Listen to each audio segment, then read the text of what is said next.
नमो नमः. आज आपण 10वीच्या संपूर्ण संस्कृतम या पुस्तकातील अभ्यासपत्रम 3 हे बघूया.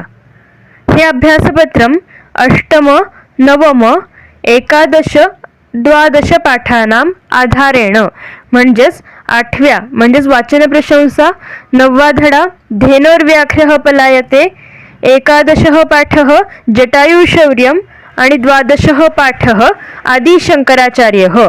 तर या पाठावर आधारित प्रश्न इथे आपल्याला दिलेले आहेत, तर ते आपण एक एक करून बघूया. तर याच्यामध्ये पहिला प्रश्न आहे, वाक्यम पुनर्लिखित्वा सत्यम वा असत्यम इति लिखत. म्हणजे आपल्याला दिलेलं जे वाक्य आहे ते लिहून घ्यायचं आहे पुन्हा, आणि ते सत्य आहे की असत्य आहे हे लिहायचं आहे. आता पहिलं वाक्य बघा, सर्कस क्रीडायां लोकप्रियः संगीत कार्यक्रमः प्रचलति. म्हणजे सर्कशीच्या खेळामध्ये लोकप्रिय असा संगीत कार्यक्रम चालत असे. आता हे बरोबर आहे का? तर नाही, कारण की त्या सर्कशीच्या खेळामध्ये लोकप्रिय असा सहभोजनाचा कार्यक्रम चालत असे, म्हणून त्या प्राण्यांचा सहभोजनाचा कार्यक्रम चालायचा. म्हणून हे वाक्य कसं आहे? असत्य आहे. म्हणून आपण लिहिणार, हे वाक्य लिहायचं आपण आधी आणि मग लिहायचं खाली असत्यम. असत्यम. दुसरं वाक्य बघा, व्याघ्रवेषे अब्दुलः समुपस्थितः. म्हणजे व्याघ्र म्हणजे वाघाच्या वेशामध्ये अब्दुल तिथे थांबलेला होता. तर हे बरोबर आहे का? नाही, कारण की अब्दुलने अस्वलाचा वेश धारण केलेला होता आणि वाघाचा वेश स्वतः चिमणरावांनी धारण केलेला होता. त्यामुळे हे वाक्य सुद्धा कसं आहे? असत्यम. असत्यम आहे. तिसरं वाक्य, रात्रौ दशवादने सर्कस क्रीडायाः प्रारंभः जातः. म्हणजे रात्री 10 वाजता सर्कशीच्या खेळाला सुरुवात झाली. तर बरोबर आहे, रात्री 10 वाजता झाली होती, त्याच्यामुळे हे आहे सत्यम. सत्यम. पुढे बघा, श्रोतृवृंदः लेखने मग्नः.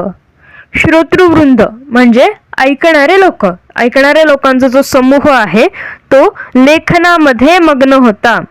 हे बरोबर आहे का? तर नाही, कारण ऐकणारे लोक कशामध्ये मग्न होते?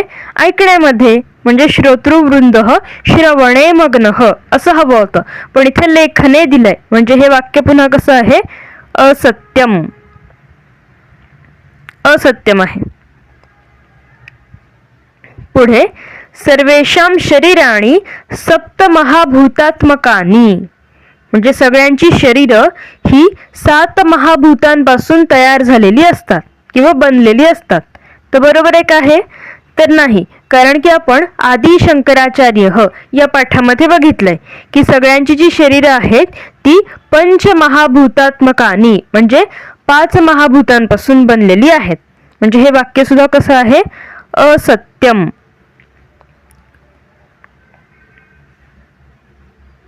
आता शेवटचं वाक्य याच्यातलं, आचार्यः तत्रैव कनकधारा स्तोत्रम रचितवान. म्हणजे आचार्यांनी म्हणजेच आदि शंकराचार्यांनी तिथेच कनकधारा स्तोत्र रचले. हे सुद्धा वाक्य कसं आहे? असत्यच आहे, कारण की त्यांनी कोणतं स्तोत्र रचलेलं होतं? तर मनीषा पंचकम या नावाचं स्तोत्र त्यांनी रचलेलं होतं. म्हणजे हे सुद्धा वाक्य आहे असत्यम. हा पहिला प्रश्न झाला आपला, सत्यम वा असत्यम इति लिखत. आता प्रश्न दुसरा आहे, उचितम पर्यायम चित्वा वाक्यम पुनर्लिखत. म्हणजे योग्य पर्याय निवडून आपल्याला वाक्य पुन्हा लिहायचंय. बघा, त्यांनी गाळलेली जागा 1 दिली आहे आणि आपल्याला ऑप्शन 2 दिलेले आहेत. त्यापैकी योग्य ऑप्शन निवडून वाक्य आपल्याला पुन्हा लिहायचंय. पहिलं वाक्य बघा, प्रेक्षकाः मम व्याघ्रवेषम निष्कास्य माम डॅश ताडितवन्तः. म्हणजे प्रेक्षकांनी माझा वाघाचा जो वेश आहे तो काढून माम म्हणजे मला डॅश ताडितवन्तः. ताडितवन्तः म्हणजे मारले. कसे मारले? निर्घृणम ताडितवन्तः की सस्नेहम ताडितवन्तः. म्हणजे अगदी निर्घृणपणे मारले की सस्नेहम म्हणजे प्रेमाने मारले, तर निर्घृणपणे मारले. म्हणून प्रेक्षकाः मम व्याघ्रवेषम निष्कास्य माम निर्घृणम ताडितवन्तः, हे आपण इथे गाळलेल्या जागी लिहिणार आहे आणि तिथे खाली अंडरलाईन करायची. आता दुसरं वाक्य बघा, तथा विज्ञापनम कृत्वा डॅश विक्रीतानी, म्हणजेच तथा म्हणजे त्यानंतर विज्ञापनम कृत्वा, विज्ञापन म्हणजे जाहिरात, तर त्यानंतर जाहिरात करून डॅश विक्रीतानी काय विकले गेले होते, प्रवेशपत्राणी म्हणजे तिकीट विकली गेली होती, की पिहितपत्राणी म्हणजे आपलं टपालपत्र, तर ती विकली गेली होती. तर प्रवेशपत्राणी म्हणजे तिकीट विकली गेली होती. म्हणून तथा विज्ञापनम कृत्वा प्रवेशपत्राणी विक्रीतानी. आता पुढचं, डॅश वयसी उपनीतः सह पठनार्थम गुरुम उपागच्छत, पंचमे की दशमे असं विचारलंय. आता हे आदि शंकराचार्य या पाठातलं आहे. म्हणजेच शंकराचार्य किती वर्षांचे झाल्यानंतर, त्यांची मुंज झाल्यानंतर ते शिक्षणासाठी म्हणून आपल्या गुरूंजवळ गेले, तर 5 वर्षांचे झाल्यानंतर. म्हणून पंचमे वयसी उपनीतः सह पठनार्थम गुरुम उपागच्छत, पंचमे येणार आहे तिथे. आता पुढचं वाक्य बघा, पठनादिकं समाप्य शंकरः डॅश प्रत्यागतवान. पठनादिकं समाप्य म्हणजे त्यांचं शिक्षण वगैरे सगळं संपवून शंकर डॅश प्रत्यागतवान म्हणजे कुठे परतले, गृहम की नदीम, घरी परतले की नदीवर, तर घरी परतले. म्हणून पठनादिकं समाप्य शंकरः गृहम, इथे उत्तर आहे गृहम, गृहम प्रत्यागतवान. पुढचं वाक्य, आर्यांबा पुत्रम डॅश गृहीतम अपश्यत, म्हणजे आर्यांबांनी पुत्रम म्हणजे मुलाला कोणी धरलेलं पाहिलं, नक्रेण म्हणजे मगरीने धरलेलं पाहिलं, की मत्स्येन म्हणजे माशाने धरलेलं पाहिलं, तर मगरीने धरलेलं पाहिलं. म्हणून आर्यांबा पुत्रम नक्रेण गृहीतम अपश्यत. पुढचं आहे, आचार्य शिष्यगणेन सह डॅश अगच्छत. आचार्य म्हणजे आदिशंकराचार्य आपल्या शिष्यांसोबत कुठे गेले होते, गंगा स्नानार्थम की समुद्र स्नानार्थम, तर आपल्याला माहिती आहे गंगा स्नानार्थम. म्हणून आचार्य शिष्यगणेन सह गंगा स्नानार्थम अगच्छत. पुढचं वाक्य, यस्मात् ज्ञानम लभते सह डॅश, म्हणजे ज्याच्याकडून ज्ञान मिळते तो कोण असतो, ज्येष्ठ की गुरुहू, तर आपल्याला माहिती आहे तो कोण असतो, गुरुहू. यस्मात् ज्ञानम लभते सह गुरुहू. तर हा होता दुसरा प्रश्न. आता आपण तिसरा प्रश्न बघूया, क्रमेण योजयत. आता बघा, मी इथे तेच लिहिलेलं आहे. आधी पहिला प्रश्न लिहिलाय, दुसरा सुद्धा प्रश्न लिहिलाय, याप्रमाणे आपल्याला लिहायचंय. आणि आता तिसरा प्रश्न बघूया आपण. बघा, आधी क्रमेण योजयत म्हणजे घटना ज्याप्रमाणे घडल्या आहेत त्याप्रमाणे योग्य क्रमाने आपल्याला लावायच्या आहेत. आता 4ही वाक्य वाचते मी, आधी त्यांचे अर्थ सांगते, मग आपण ते योग्य क्रमाने लावूया. पहिलं वाक्य बघा, माता व्याघ्रे पाषाणखंडान अक्षिपत, म्हणजे आईने वाघावर दगडाचे तुकडे फेकले. त्याच्यानंतर व्याघ्रस्य पुरतः सम्मर्दः जातः, म्हणजे वाघाच्या समोर सम्मर्दः म्हणजे खूप गर्दी जमलेली होती. त्याच्यानंतर व्याघ्रस्य मनुष्य वाण्या भाषणेन महिला मूर्छिता, म्हणजे त्या वाघाच्या मनुष्यवाणी बोलण्याने महिला जी होती ती मूर्छित झाली, बेशुद्ध पडली.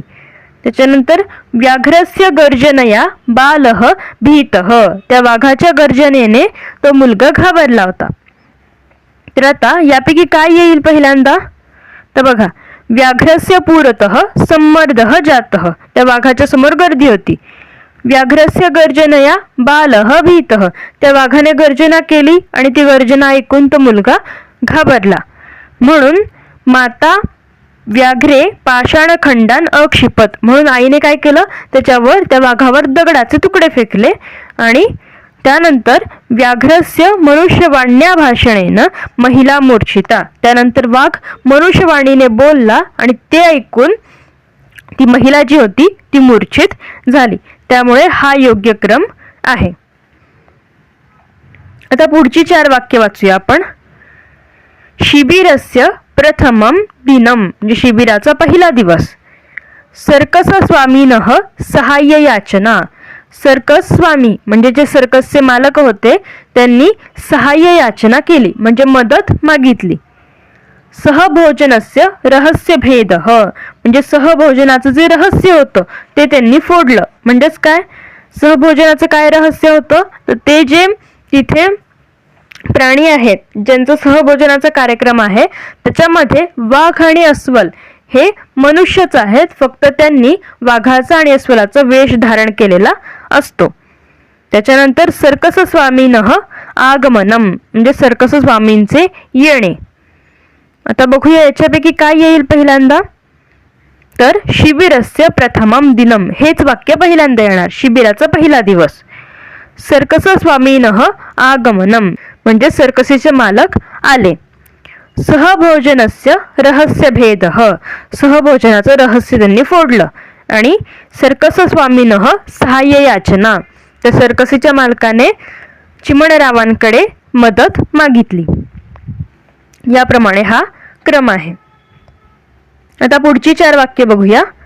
बघा, भल्लुकस्य पटमंडपस्तंभम आरोहणम, भल्लुक म्हणजे त्या अस्वलाचे पटमंडपस्तंभम, म्हणजे तो जो तंबू असेल त्यामध्ये जो एक खांब होता त्याच्यावर त्याचं चढणं, म्हणजे तो चढून बसला अस्वल खांबावर. त्याच्यानंतर धेनोः संभ्रमः आक्रमणम च, म्हणजे गायीचा संभ्रम झाल्यामुळे तिने काय केलं, आक्रमण केलं. ती गोंधळून गेली होती त्याच्यामुळे तिने आक्रमण केलं. त्याच्यानंतर चिमणरावस्य व्याघ्रत्वम विस्मृत्य द्विपादरूपाश्रय, म्हणजे चिमणरावांनी काय केलं, व्याघ्रत्वम विस्मृत्य म्हणजे ते वाघ आहेत हे विसरून त्यांनी द्विपादरूपाश्रय, 2 पायांचा आश्रय घेतला, म्हणजे नेहमीसारखं ते 2 पायांवर पळू लागले.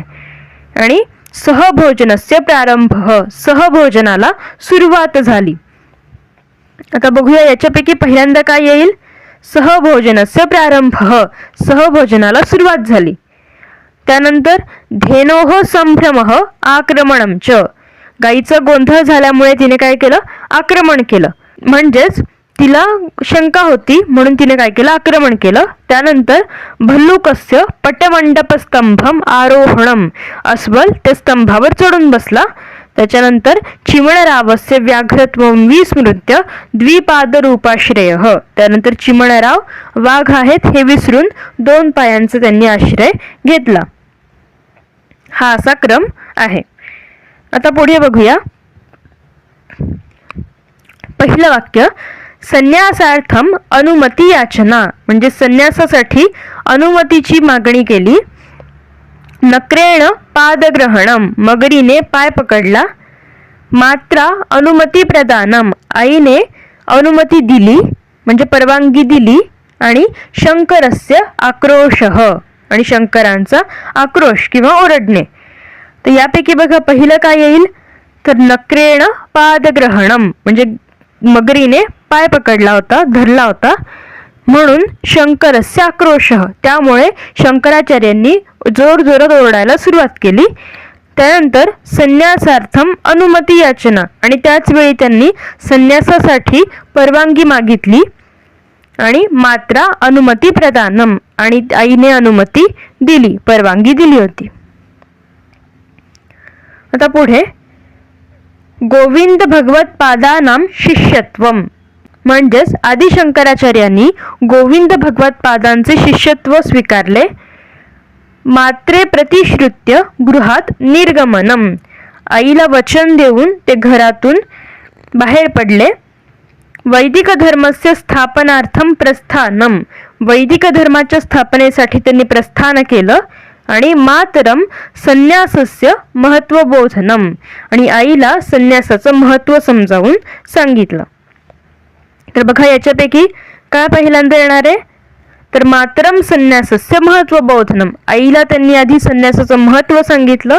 त्यानंतर मात्रे प्रतिश्रुत्य गृहात निर्गमनम, म्हणजेच आईला त्यांनी वचन दिलं की तू जेव्हा माझी आठवण काढशील तेव्हा मी येईन असं सांगून हे वचन देऊन ते घरातून बाहेर पडले.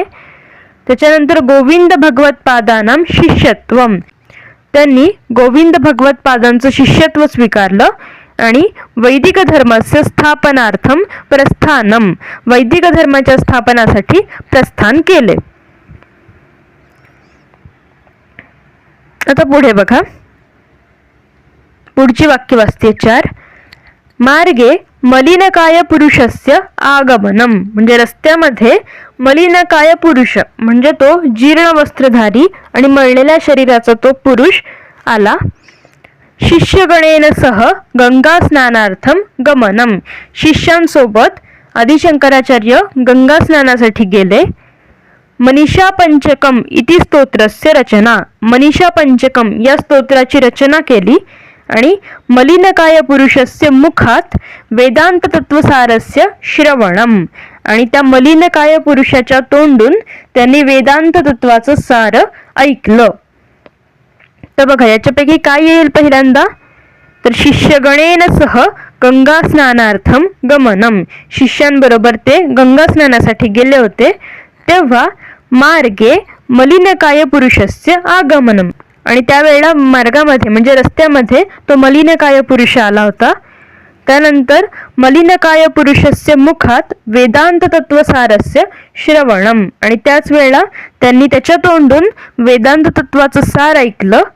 आणि शेवटी त्यांनी मनीषा पंचकम इति स्तोत्रस्य रचना, हे स्तोत्र रचलं. तर हा असा क्रम असणार आहे. तर प्रश्न 3 झालेला आहे, क्रमेण योजयत. आता पुढचा प्रश्न 4, समास विग्रहम कुरुत, समास विग्रह करायचा आहे. त्याच्यासाठी बघा मी इथे असे 3 कॉलम केलेले आहेत. समस्त पदम म्हणजे जो दिलेला समास आहे, आपल्याला समस्त पद आहे ते लिहायचं याच्यामध्ये. समास विग्रह म्हणजे समासाचा विग्रह करून या कॉलम मध्ये लिहायचा. आणि शेवटी समास नाम, समासाचं नाव लिहायचं.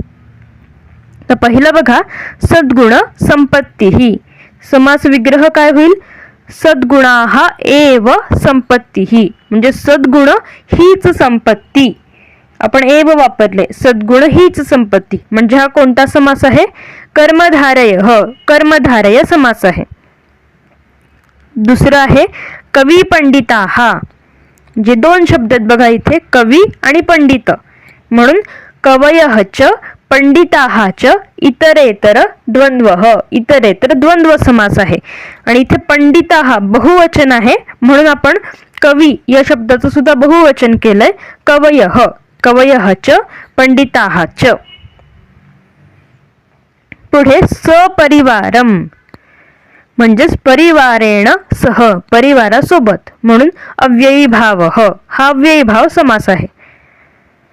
पुढचा समास आहे लोकप्रिय, लोकानाम प्रिय षष्ठी तत्पुरुष. लोकानाम ही काय आहे, इथे षष्ठी आहे, हा आहे षष्ठी तत्पुरुष समास. बालवीर चमुः, बालवीराणाम चमुः षष्ठी तत्पुरुषः. पाषाणखंडाः, पाषाणानां खंडाः षष्ठी तत्पुरुषः. त्याच्यानंतर चरमबिंदुः, चरमः बिंदुः हा आहे कर्मधारय, कर्मधारय समास आहे. त्याच्यानंतर अनिच्छा, न इच्छा नय तत्पुरुषः, न इच्छा अनिच्छा हा आहे नय तत्पुरुष समास. नय तत्पुरुष समास ओळखायला आणि सोडवायला सुद्धा सोपा आहे. पुढचे समास बघूया. पुढचा समास आहे भल्लुक वेशधारी, याचा विग्रह भल्लुक वेशम धारयति इति, हा आहे उपपद तत्पुरुषः, उपपद तत्पुरुष समास. पुढचा आहे व्याघ्र भल्लुकौ.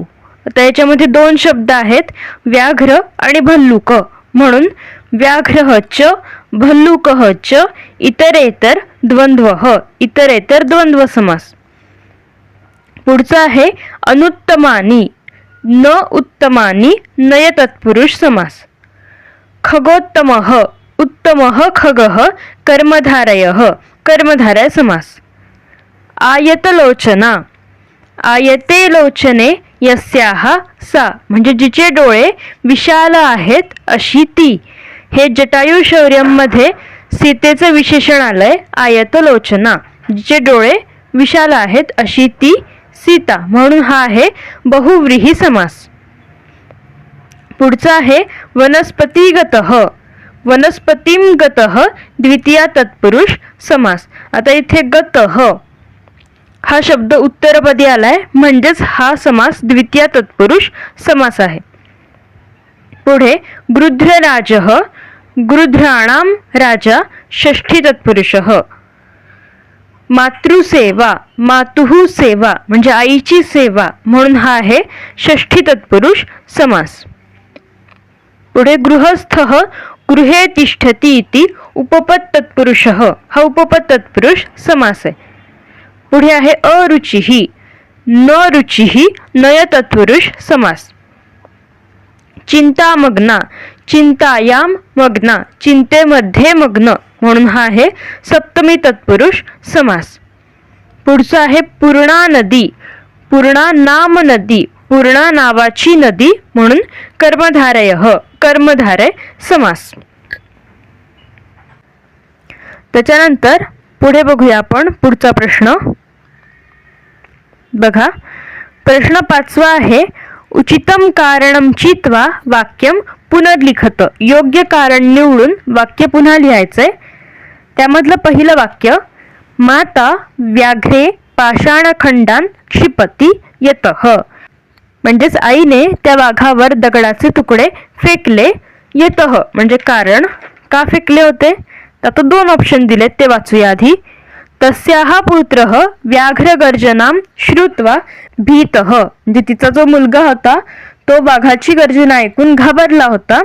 हे आहे बरोबर की दुसरं आहे बघा, माता व्याघ्रम पीडयितुम इच्छति स्म, म्हणजे आई वाघाला त्रास देऊ इच्छित होती. तर कोणता ऑप्शन बरोबर आहे, पहिलाच बरोबर आहे. तस्याः पुत्रः व्याघ्रगर्जनां श्रुत्वा भीतः हा आपल्याला इथे गाळलेल्या जागी लिहायचा आहे. माता मूर्छिता यतः म्हणजे आई मूर्छित पडली होती. का बरं, माता ज्वरपीडिता आईला ताप आला होता. का, तस्याः पुरतः व्याघ्रः मनुष्यवाण्या अवदत. तर दुसरा ऑप्शन बरोबर आहे की तिच्या समोर वाघ मनुष्यवाणीने बोलला होता, म्हणून पूर्ण वाक्य असं लिहायचं माता मूर्छिता यतः तस्याः पुरतः व्याघ्रः मनुष्यवाण्या अवदत. पुढचं वाक्य कार्यक्रमस्य अन्ते प्रेक्षकाः व्याघ्रवेषधारिणं मनुष्यं ताडितवन्तः, म्हणजे कार्यक्रमाच्या शेवटी प्रेक्षकांनी व्याघ्रवेष धारण करणाऱ्या माणसाला मारले. यतः का मारले, तर व्याघ्रवेषधारिणा मनुष्येण चौर्यकार्यं कृतं, म्हणजे वाघाचा वेश घातलेल्या त्या मनुष्याने चौर्यकार्य म्हणजे काहीतरी चोरी केली होती, म्हणून की तेन मनुष्येण व्याघ्रवेषं धृत्वा प्रेक्षकाणां वंचना कृता, म्हणजे त्या मनुष्याने वाघाचा वेश धारण करून प्रेक्षकांची वंचना केली होती, म्हणजे एक प्रकारे फसवलं होतं त्यांना. मग दुसराच ऑप्शन बरोबर आहे, त्यामुळे हे उत्तर आहे दुसरं. प्रश्न पुढचा बघा, पुढचं वाक्य बघा. शंकरः उच्चैः आक्रोशत यतः, म्हणजे शंकर जोरात ओरडले. का बरं ओरडले होते, सह नदी जले अमज्जत, म्हणजे त्यांनी नदीच्या पाण्यामध्ये उडी घेऊन ते बुडत होते, म्हणून की नक्रह तस्य पादम अगृह्णात, म्हणजे मगरीने त्यांचा पाय धरलेला होता किंवा पकडलेला होता. तर दुसराच ऑप्शन बरोबर आहे. पुढचं बघा. शंकरः मलिनकायं मनुष्यं प्रणनाम यतः, म्हणजे शंकराचार्यांनी त्या मलिनकाय पुरुषाला नमस्कार केला, प्रणाम केला. का बरं, का केला होता, तर 2 ऑप्शन बघूया. मलिनकायः मनुष्यः शंकरं संकटात अरक्षत, म्हणजे त्या मलिनकाय मनुष्याने शंकराचार्यांना संकटातून वाचवलं होतं किंवा रक्षण केलं होतं, म्हणून की सह मलिनकायः मनुष्यः वेदान्तस्य सारं जानाति स्म. म्हणजे तो मलिनकाय पुरुष वेदांताचं सार जाणत होता. तर दुसराच ऑप्शन बरोबर आहे की तो मनुष्य वेदांताचं सार जाणत होता म्हणून. तर हा होता प्रश्न 5वा.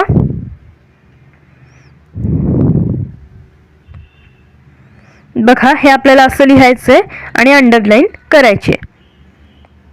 आता पुढचा बघूया प्रश्न 6वा. सर्वनामतालिका पूरयत. सर्वनामतालिका पूर्ण करायची आहे आपल्याला. त्याच्यामध्ये आपल्याला पहिल्यांदा दिलंय आवाभ्याम आणि पंचमी. तर हे कोणतं सर्वनाम आहे? तर अस्मद सर्वनाम आहे. त्याची पंचमी विचारली आहे. काय होईल? मत आवाभ्याम अस्मत् पंचमी. त्याच्यानंतर आपल्याला दिले इयम प्रथमा. आता हे कोणतं सर्वनाम आहे? इदम सर्वनाम आहे स्त्रीलिंगी. त्याची प्रथमा विचारली आहे. तर इयम इमे इमाहा प्रथमा. त्याच्यानंतर पुढे आहे येशू सप्तमी असं दिलंय. याच्यामध्ये मूळ सर्वनाम आहे यद सर्वनाम जे तद प्रमाणेच चालतं. तर त्याची सप्तमी काय येईल? यस्मिन ययोः येषु सप्तमी. ज्याप्रमाणे तस्मिन तयोः तेषु सप्तमी त्याचसारखं आहे यस्मिन ययोः येषु सप्तमी. पुढे बघा असं दिलंय एतासु सप्तमी. हे कोणतं सर्वनाम आहे? एतद सर्वनाम आहे स्त्रीलिंग आणि त्याची सप्तमी आपल्याला विचारली. तर काय येईल? एतस्याम एतयोः किंवा एनयोः एतासु सप्तमी. पुढे आहे सर्वस्मात् पंचमी. आता हे सर्व सर्वनाम दिले आपल्याला आणि त्याची आपल्याला पंचमी विभक्ती विचारली. पुल्लिंग पण होऊ शकतं किंवा नपुंसकलिंग पण होऊ शकतं. तर बघा सर्वस्मात् सर्वाभ्याम सर्वेभ्यः पंचमी. आणि पुढे आहे भवन्तौ द्वितीया. तर हे भवत सर्वनाम आहे पुल्लिंगी. त्याची द्वितीय विभक्ती विचारली आहे. तर बघा भवंतम भवन्तौ भवतः द्वितीया. याप्रमाणे ही सर्वनाम तालिका आपल्याला पूर्ण करायची होती. तर बघा अशा प्रकारे आज आपण अभ्यासपत्रम 3 हे समजावून घेतलेलं आहे. आणि तुम्हाला जर माझे व्हिडिओ आवडत असतील तर व्हिडिओला लाईक करा, शेअर करा आणि आपल्या चॅनलला सबस्क्राईब करा. चला तर पुन्हा भेटूया पुढच्या भागात. पुनर्मिलामः. धन्यवादः.